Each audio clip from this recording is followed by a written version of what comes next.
So, meron mga instructions, meron mga kailangan gawin, may activities, may schedule, may oras, lahat calculated. Hi guys, welcome back to our channel. At sa video na to, kasama pa rin natin si Lieutenant East para ibahagi ang kanyang cadetship journey naman this time. Kung di nyo napanood yung interview ko sa kung paano nakapag-apply at nakapagpasok si East, panoorin nyo dito sa link na to. So, simulan natin guys sa tanong. East, anong naramdaman mo nung nalaman mong ikaw ay kasama doon sa final list ng mga papasok o mag-take ng reception rights ng PNPA? Ayun. Siyempre sir, overwhelmed. Kasi out of 24,000 na alam mong nag-exam, parang isa ka sa pinaalad sir. 24,000. Wow. Kaya ng chance na makasama dun sa 353 kami nun sir nung nag-take on. 353 kayo, Yes, sir. yung final list. Yes sir, 353. Yun ang pumunta sa reception. Yes sir, ayun yung nag-reception sir. Okay. Tapos, Sobrang sobrang saya. Parang hindi ka makapaniwala. Yung mga pagkakataon na gano'n sir, parang nakapasa ka agad. Medyo hirap siyang paniwalaan. Pero yun, by the grace of God. wow. Yun, sir. Amen. Amen. So, nung nalaman mo ba yun, anong mga tingin mo na, yung sa pagkakaalala mo, mga anong, di ba, may one din ba reception nyo? Yes sir, may one. Kasi guys, for your info, meron talagang tradition sa PNPA na ang reception rights ng bagong pasok ng mga kadete is May 1. Labor Day. Labor Day yun. Yes sir. Tapos, ngayon sir, na-adjust na siya Kasi, syempre, yung dahil sa Keto 12, K-12, tapos pandemic pa siguro, may sir, factor pa ulit yun. nagkaroon ng mga adjustment. Hindi ko na lang sure ngayon sir kung ano yung parang pinaka-araw ng reception. Sa mga underclass, mga 2021, 22, ganun pa rin ba kaya? Ang alam ko sir sa 2021 same, May 1. Sa sumunod na class, 2022, 2023, hindi na ata. So, nung nalaman mo na isa ka sa mga nakapasa sa PNPA, ano yung mga preparation mo Ayun, na ginawa? preparation sir. Medyo, tawag dito, nagbababol si utak ko nun sir Kasi parang wala naman talaga akong idea about dun sa, yung parang papasok ka na sir. Kung ano yung mga gagawin. Meron kang sir, kasi parang pagpa-welcome ang tawag, reception, di ba sir? Parang ang tingin ko yan, ay kakain, parang gano'n. So di mo talaga alam kung anong gagawin sa reception? Oo sir. Pero yung mother ko sir, kasi yung mother ko, parang ninang niya sa kasal yung sir, yung parang warden nila papa sir sa jail dati. Parang nabigyan niya ng info si rin yun sir, upper class din. Kalimutan ko yung surname sir, pati yung class. Parang na-infohan niya si mama sir na ang tawag dito, ganito yung mangyayari dyan, magpakatatag ka, ganyan, hirap yan. Parang mga ganun sir. Tapos, hindi naman sinabi sa akin ng mother ko yun sir. Tapos parang naiiyak lang siya. Tapos sabi niya, tibayan mo. So, kasi bunso ko na lang.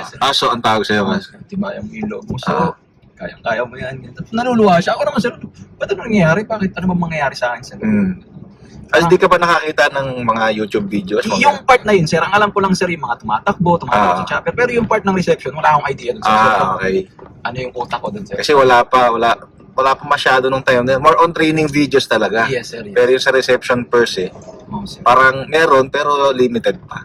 Sir. Parang limited information pa. Kasi nag-reception kayo, anong year yun? 2016 sir. 2016. Yes sir. So yun yung time na, nung graduate kami guys, yung class namin, pumasok naman sila. Yes sir. March 10 kami graduate.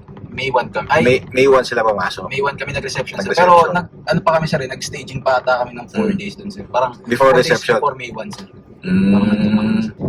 So yan, reception day na. Yes sir. Ano yung naaalala mong feeling mo? Na ano pinag-uusapan niyo ng mga kapwa incoming cadets? Yes. So habang naka-form yun sir, di ba? So ito na sir, May 1 na. Ito na yung yung reception day. Naka-form kami lahat sir ng mga ito kami sa may parang nakaharap sa grandstand sir. Pero may practice yun sir Ngayon sir, parang nung mga practice sir, hindi pa kasama yung upper class core na pupunta sa amin. Parang dry run pa lang. Sino yung kasama niyo nagpa-practice? Parang mga gidon bearer ata sir. Okay. Yes sir. Pero di pa sila nakipag-usap sa inyo? Hindi Parang pa nakipag-usap sir. Pero hindi pa nila kayo tinitreat as cadets? yes sir, parang wala pa yung ganung sir treatment. Tapos sir, tawag dito, hindi pa namin talaga alam kung ano mangyayari. So ayun sir, nung reception sir, yun na sir, tawag dito, papunta yung upper class core sir, sumisigaw yan sir Di ba, sir, pag harap sabi parang take charge yung command dun, sir. Magpapaalam muna siya sa commander. Yes, sir. Sa commandant, tapos, Cadet Corps, take charge. Yun, makakata siya. Tapos sisigaw yung buong Cadet Corps, sir. Ako, sir, ang ginawa namin ng katabi ko, sir, tawag dito, parang yung mga kasama ko, sir, kasi syempre nakapag-build ka rin ng ano, sir, nakapag-build ka rin ng parang mga katropa, nung ano, sir, nung nagpo-processing kayo. Tapos, Siyempre, yun talaga ang ang basic nature ng tao. Yes, Pagka bago ka sa lugar, naglulong ka for yung affiliation. Sino pwede kong ano dito? yes, sir. Di ba? Ganun tayo mga tao eh. Yes, So, sir. lalo na, yun, batang-bata kayo nun. Tapos, talagang, hindi nyo alam kung anong mangyayari sa inyo. Yes, sir. Tapos, ayun nga, sir, tawag dyan. May mga parang naging katropa ka na, sir. Especially, sa amin kasi, sir, ang groupings, parang yung by apelido, sir. So, yung mga R, yun yung mga kasama mo, sir. Yung P, Q, R, gano'n. Yun yung mga kasama mo na bracket, sir. Tapos parang sila yung mga kasama ko rin sa platoon nun, sir. Parang nung sumigaw yung Cadet Corps, sir, ginawa rin namin. Sumigaw kami, Andun yung kabang mo, sir. Kaya yung tinatawag na breaking period, sir, yung magiging topic natin mamaya, sir. Yung breaking period, parang drastic change. Yung parang from a civilian to a cadet. Tama. So, yun na, nireceive na kayo. Sino pala ang kasama mo nung nag-reception rights kayo? Yun, sir. Nung nag-reception rights kami, sir, kasama ko yung family ko, sir, andun, sir. Yung parents ko, sir, yung kapatid ko, nandun sila lahat, sir. Okay. So, nanonood sila? Nanonood sila, sir. Okay. So, pagkatapos nung reception rights, Yun yung part na kakalbuhin ka na, sir. oo, kakalbuhin na. Tapos yung tira lang is yung walk dito sa ano, sir. May mga nakita akong may mga nakita akong bagong mga ni-receive na cadets. Parang kalbo na sila eh. Opo, sir, may mga ganun na May ganun, no? Parang nakikita ko, magpupunta pa lang sila sa hallowed ground sa parade line. Yes, sir. Kalbo na sila. Pero nung panahon natin, sir, ganun din yung sa amin, sir. Same nung sa inyo, sir. Tawag dito, pagkatapos ng reception, sa kapipila, sir, para gupitan. Para gupitan. Parang yung kagayaran din sa probinsyano, sir, yung episode sa probinsyano. Ganun, sir, ganun na ganun. Tapos yung buhok ng kalbo, tapos merong buhok dito parang platito. Yes, sir, yun ang Dito. Tapos parang tawag dito, isa sa mga dramatic part ng reception yun, sir. Kasi malapit ka sa family mo nun, sir. Bak ginugupitan yan, sir, parang andun kayo nakamalapit sa grandstand. Tapos nakikita nila kung paano ko gupitan. Ang daming parents na umiyak nun, sir. Oo. Same as may parents, sir, nung pinapanood nila ako na ginugupitan. Mga kapatid ko, gano'n. Parang naiiyak din sila yun sa part na yun, sir. Ako naman, sir, ayoko pong mag-burst in ng tears or magpapakita ng emosyon, sir. Pero hold back mo kasi Hold back ko, sir. pag nakita nila na talagang nahihirapan ka na, Oo, sir. Mas lalo sila, sir, na ano. meron kasing instance yung mga magulang din, parang parang gusto na nilang bawiin yung mga anak nila. Oo, Parang sir. kasi nga, doon nakikita nila kung ano ba ito pinasok ng anak ko, parang ganun. Lalo yung itsura mo kasi, sir, approaching dun sa grandstand pag mag-gugup. Ang dumi-dumi mo nun, sir, gumulong ka. Oo, gumulong ka. So, push up. tapos naka-white shirt ka pa. Yes. So, sobrang madi ng damit mo. Sobrang putik ng katawan mo, ganun, sir. So, parang pinilala. Pasimula pa lang to, ganito na nangyari. Ano pa yung mga susunod na mangyari? Susunod sa academy, ganun. Parang ayun, sir. Siyempre, reception rights, yun yung pa-welcome na, nandito ka na sa Oo, sir. Police Academy. Talagang regimented way of living kung saan mamomold ka as future public safety officer. Yes, sir. Wawarakin yung yung Drastic change. drastic change talaga. Tapos gagawin kang parang diamond, di ba? Yes, sir. Talagang pinipilo mo na tinatanggal yung lahat ng mga kung ano-ano. Tapos magiging isang refined na Yes, sir. So, yun. Doon na yun, sir. Tapos, ayun nga, sir, reception. Parang, ang thought ng reception, kahit sinong tao, sir, is, tawag dito, kainan, sir.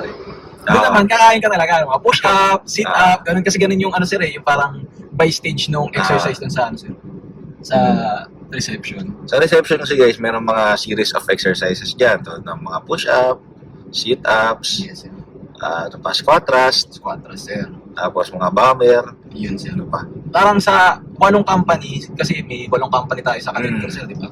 Sa 8 company, sir, each company meron nakatasking na parang exercise na gagawin nung sir, nung incoming plebo, sir. So, ang tawag sa isang bagong kadete, yung hindi pa na recognize is plebe or plebo. Yun ang tawag. Yun. So, from the first day which is reception day, Yes, sir. for 45 days, ang tawag namin dun is breaking period. So, yun ang sinasabing breaking period. Yes, sir. Ang purpose nun is talagang to break your civilian antics, your civilian way of living. Tapos, i-inculcate sa utak mo kung paano mabuhay ng in a regimented way. So, meron mga instructions, meron mga kailangan gawin, may activities, may schedule, may oras, lahat calculated. So hindi na katulad ng parang civilian ka na kunyari gusto mong pumunta sa school, minsan ayaw mo, minsan doon kailangan talaga na meron ka susundin na POI o Program of Instruction. Tapos sir, halos lahat, kumbaga kung tutusin sir, lahat ng tao doon, pare-parehas ng ginagawa. Oo. Di ba sir? Yung Talaga, tama. walang paiba-iba, walang tawag dito, ganito yung ginagawa ng isa, yung isa ganito yung ginagawa. Oo. Lahat kayo ganun yung ginagawa at the said time, halimbawa, 8 a.m. sir or 7:30 a.m. Ano yan sir, time for morning mess. Di ba sir? Lahat kayo nandun kayo sa mess, kumakain sabay-sabay. Sabay-sabay kayo kakain, sabay-sabay rin kayo matatapos. Tsaka bukod doon, hindi lang males pati females, parehas kayo. Kung anong ginagawa ng lalaking kadete, lalaking plebo, hindi na gagawin ng babae. No exception doon. Yes. So kahit ano man yung iba, kahit meron silang dalaw, talagang pa rin, go pa rin. Yes. Kasi hindi man pwedeng excuse kasi ganito, ganyan. Diba? So yun. So ano naman yung masasabi mo doon sa breaking period na naranasan? Ayun sir. Breaking period. Siguro sir, shock and awe. Shock and awe. Yes sir, shock and awe yun. Kasi talagang biglaan, tapos talagang as in, never mong in-expect, never mong inakala na mangyayari sa'yo yung mga bagay na yun, yung mga experience mo. Parang, siguro sir, sa nung civilian ka pa, parang hindi mo naman ginagawa yun, yung mga exercise, yung mga maagang gumising, yung mga ganun sir, yung schedule mo is fixed, kailangan by this time, ganito na yung ginagawa nyo, this time, ganito na yung ginagawa nyo. Hindi mo hawak yung oras mo sir, sumusunod ka sa oras ng patid ko. Ganun sir. So yun naman sabi mo, shock and awe. Shock and awe talaga sir, shock and awe. Grabe, no? So, tapos yung syempre din sir, yung tawag dito, medyo ako nun sir, medyo malaman ako nung sir, pumasok ako nung before breaking period sir. Siguro mga nasa ako nun sir, 74 kilograms. Yes sir. Tapos nung sir, after nung breaking period sir, siguro mga nasa na lang ako nun sir, mga nasa 52. 52. Grabe. Ibababa ng timbang mo sir. Maniwala ka, mas maano sa akin. Yung sa sayo sir. Oo. Pumasok ako doon, mabigat ako, overweight ako. Pero di ako obese, overweight lang. Overweight sir. Mga nasa mga nasa 85. Mga ganyan. Pero not more than 90. Pero 80. Matangkad naman kasi ako eh. Yes sir. So, nung kami, kasi naman, long after breaking period, nung na-incorporate na kami. Yes sir. Ang naman nun, parang bumaba ako, nasa 53. Ganon. So napaka-sudden talaga. Kasi syempre una bata ka, mabilis metabolism mo. Tapos, ang dami nyo kasi ginagawa. Ano ba ang activities ng isang prebo? Simulan natin sa umaga. Ayun sir. Yung reveille na tinatawag or yung wake up call sir. Nag-i-start yan mga sir, 4:30. 4:30. Tapos, mabilis ang BS ng pang-jogging. So yung mga first 20 days sir, or tama ba ako sir? Mga first 15 days ata sir, parang hindi ko lang sure sir. Kasi sir, yung mga sir, road run or yung jogging, wala pang rifle sir. Pero the next the next weeks meron na kayong rifle yun sir. So yun sir, umaga 4:30, jogging muna yan sir after formation for sir, yung ang tawag natin doon road run sir. Tapos tatakbo ka eh. Yes sir. Tapos tatakbo kayo sa yung jogging niyan sir, una is 3, nagiging 5, nagiging 10, tapos rounds yun, 5 rounds around the oval. Sir. Tapos parami siya ng parami sir, para syempre parang mas lumakas yung sir. Ibig sabihin lang noon, gradual yung gradual yung training. Sa amin naman naalala ko yung first day o second day, isang ikot lang. Yes sir. Tapos next day, 2. Yes, tapos 3. Parami ng parami. Parami sir. Hanggat dumating yung such time na na hindi mo na bilibilang kung ilan. Sir, wala ka ng idea kung wala ka ng idea kung ilang beses kayo umikot ng oval. Ang binibilang mo na lang kung kung may araw na. Sir. Kasi maaga kayong pupunta doon eh. Sir. Ilang ikot. Kasi tapos hindi mo na rin hindi mo na rin siya mapapansin sir. Hindi mo na rin siya mapapansin kasi merong tinatawag na chanting eh. Sir. So sa chanting kasi, yun yung talagang umaayos yung cadence nyo o nagiging sabay-sabay yung steps nyo. Tapos yung breathing nyo, yun ang purpose ng chanting. Ma-regulate yung breathing nyo in such a way na makakatagal kayo, yung endurance na tumagal. Tapos parang in-rhythm yung in-rhythm yung sir, yung cadence. In-rhythm din yung hininga sir, yung paghinga. Kaya parang hindi siya nakakapagod sir. Pangatlo, nakaka-empower yun kasi alam mo, may kasama ka lalo kang lumalakas. Yes. So, alam mo sa sarili mo na hindi ka nag-iisa. Oo, sir. And Ano? parang syempre, more than that, sir, may mga kasama kayong babae. Hindi naman sa nagiging ano tayo, sir, nagiging sexist tayo, sir, no? Parang disclaimer lang po. Hindi naman sa nagiging sexist tayo, sir. Pero syempre, parang pride natin, sir, na hindi tayo mapatalo na parang yung babae nga, sir. Meron nga tayong chant yan, sir, di ba? Kaya nga ni mate, ma'am. Kaya mo na rin yan. Parang gano'n, sir. Kaya parang magpupush through ka talaga, sir, na parang hindi ako magdadaying, hindi ako mapapahuli sa takbo kasi parang kinakaya nga nung kasama naming iba, mga females, kaya ko din. Parang gano'n, sir. Parang nagsiserve sila as inspiration sa Yes, atin. sir. Tama, sir. Tama. Yun din ang ano ko doon, yun din ang parang nasa thinking ko nung kadete. Yes. Sabi ko, hanggat hindi nagre-resign lahat ng babae, di ako magre-resign. Tama, sir. Hindi naman natin sila inaano kasi ginagawa lang natin silang inspiration kasi kaya nga nila eh. Oo, sir. Di ba? Tapos hindi naman din ganun ka iba yung treatment. Though may mga instance na pa yung treatment na pambabae, sir. Pero hindi nagkakahalos yung nakakaiba, sir. Kung anong ginagawa nila, ginagawa nyo. Kung anong ginagawa nyo, ginagawa nila. Parang ganun, sir. Di ba? Ayun, sir. Kasi yung pinag-uusapan dyan, physically, di ba? Yes, yung physical ano mo. So, hindi naman ano sa ating lahat na pagdating sa physical, mas ano talaga yung lalaki. Yes, sir. Sa physical aspect. Physical aspect. So, yun yung sinasabi natin na hanggat nandyan pa sila, inspirasyon natin sila para mag-push natin yung sarili natin. Totoo yun, sir. So, pagkatapos ng 45 days, meron tayong tinatawag na Incorporation. incorporation rights. Incorporation.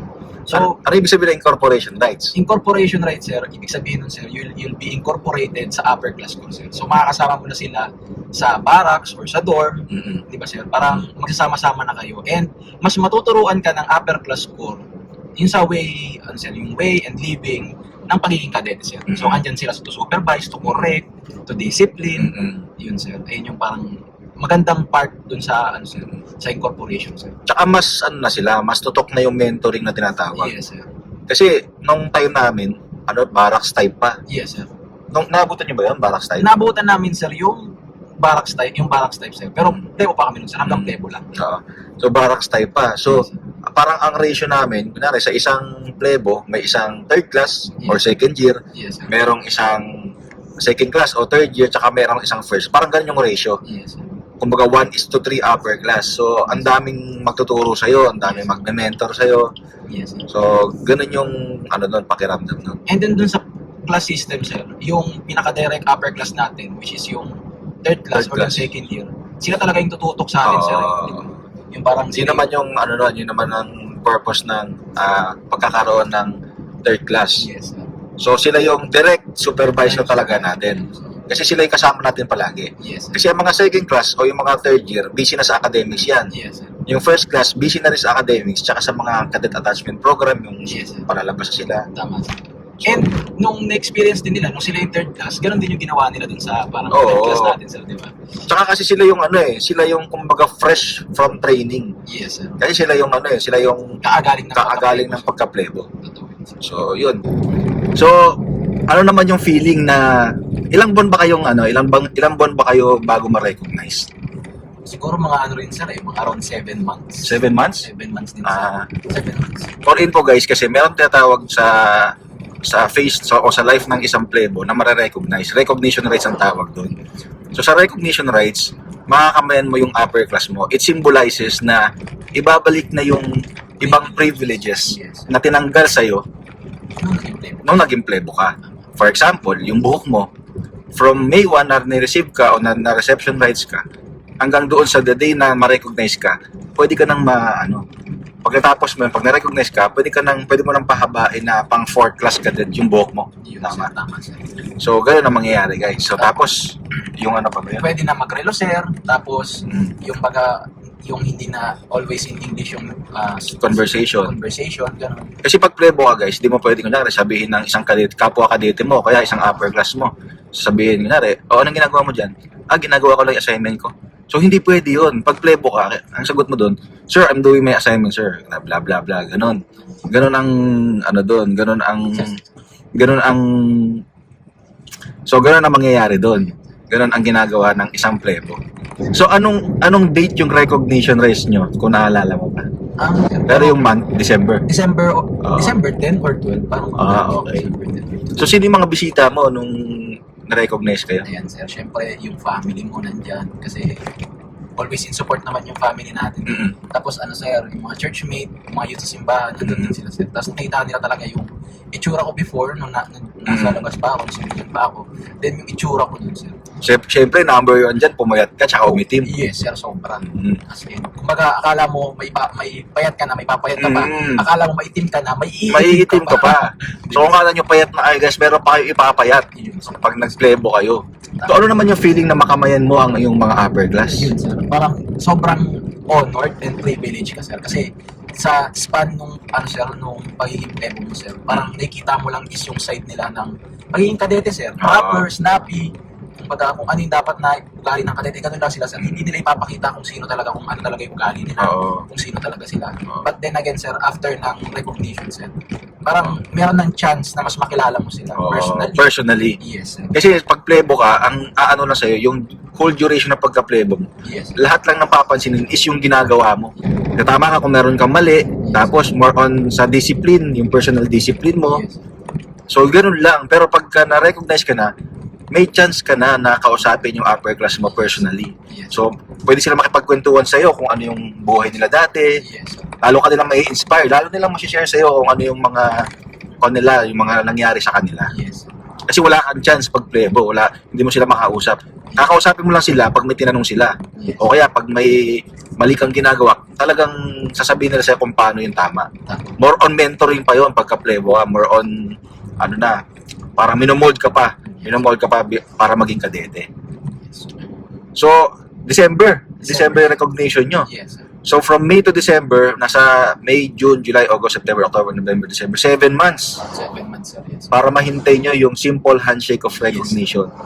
Wow. So, napakatagal. Napakatagal sir. So, sa buong pagka fourth class mo, 7 months doon, plebo ka. Yes sir. Okay. So, yun ang phases ng, guys, ng isang fourth class man o ng isang plebo. Una sa lahat, meron tayong tinatawag na reception rights. Kung saan i-receive kayo, mga bago kayong aplikante. Then, incorporation rights, kung saan i-incorporate naman kayo kasama yung mga upper class. Tapos, meron naman kayong recognition rights, kung saan ibabalik sa inyo yung mga certain privileges na tinanggal sa inyo. So, yun ang phases ng pagiging fourth class. So, bukod doon, syempre, may academics kayo, di ba? Yes sir. Kasi during pagka-plebo sir, nag-start na rin yung academics. Oo, tama. Yun, sir. So tawag dito, yung buhay ng yung buhay sa dorm or sa barracks, plus yung buhay sa yung buhay sa academics, medyo struggle din yan sir. Kasi tawag dito, yung schedule fix. So parang tawag dito, kailangan mong mag-cope up dun sa binigay sa yung oras. Yun sir. Pero may mga may mga talagang tawag ito, yung designated time to study sir. May study period. Yes, Study period kung tawagin. yeah, meron sir. So, yung study period natin, sa pagkakalala ko, after ng evening mess. Yes sir. So, after ng evening mess, meron kayong 2 to 3 hours na study period. Yes sir. So, gagawin nyo lang doon is study. Yes sir. Kung may assignment kayo, gawin nyo. May project kayo, gawin nyo. Tapos, lahat ng compliances nyo, kung kailangan nyo mag-advance study, gawin nyo rin. Yes sir. So, may ibang upper class dyan na ginagawa, talaga tinuturuan nila Yes sir. yung kanilang company mates, squad mate. Oo, sir. So, para maipasa nyo yung mga academics nyo. Yun ang meaning ng pagiging upper class man. Yes sir. Pagiging good brother. At saka sir, yung parang yung may kukumpara ko lang, nung college ako sir, kasi tawag dito, pag nag-aaral ako ng college sir, siguro sabi ko, mag-aaral ako. Tapos, halimbawa sir, ang parang nilaang kong time to study is 3 hours. Yung sinabi kong 3 hours na yun sir, ang tunay na pag-aaral ko lang dun sir is around 30 minutes. Oo. Parang yung most of the time, siguro, Extracurricular na, na. parang hindi sir, parang ang gagawin ko is magko-computer, maglalaro ako ng games, parang ganun. Pero dun sa sir, nung nagkadete ako, especially nung fourth class ako sir, na-appreciate ko yung sir, yung oras, na ito yung oras ng pag-study, i-maximize mo talaga yun sir. Kailangan mo talaga i-maximize kasi hindi ka tulad ng civilian ka, pag di ka nakapag-aral ng gabi, mag-aral ka ng umaga. Opo sir. Tapos o kaya mag-aral ka ng tanghali o kung kailan mo gustong mag-aral. Yes sir. Sa pagiging kadete, hindi mo makpipili kung ano yung oras mo dahil lahat na may nakaschedule. Yes. Hindi mo pwede sabihin mag-aaral ako bukas paggising ko kasi may takbo kayo, Yes sir. may road run kayo. Yes.